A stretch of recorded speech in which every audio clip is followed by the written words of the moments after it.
Shivanshu recording studio बानावर किशुनगंज।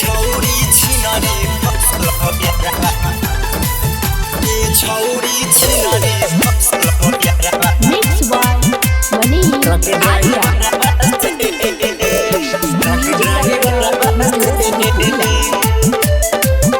अरे coaching के बहाने जाए कोचिंग के कोचिंग के बहाने जाए रोज रोज घरवा से छौरी फसल हो यारा ट्रक ड्राइवरवा से छौरी छिनरी फसल हो यारा ट्रक ड्राइवरवा से। अरे डरू नहीं लाग एकरा अरे हे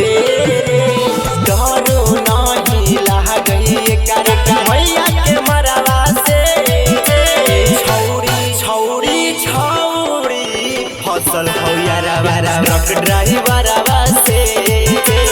छौरी छिनरी फसल हो यारा ट्रक ड्राइवरवा से छौरी छिनरी छौरी छिनरी ट्रक ड्राइवरवा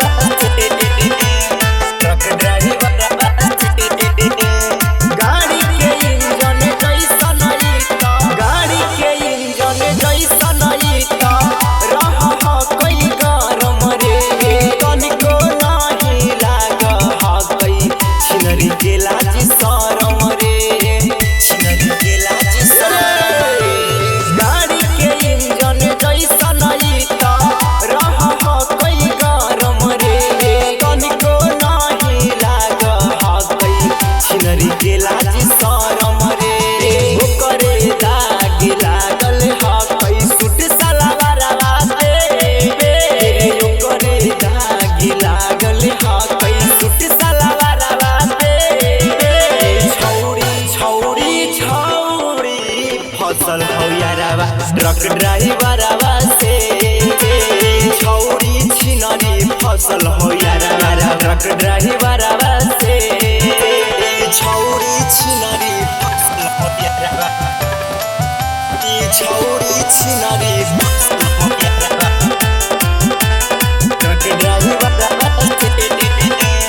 ट्रक ड्राइवरवा से भरे नए कर मनमा कबो भरे नए कर मनमा कबो तनो ठोकाबो है रोडवा बजा के करे इशारा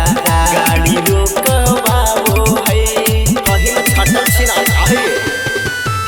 भरे नए कर मनमा कबो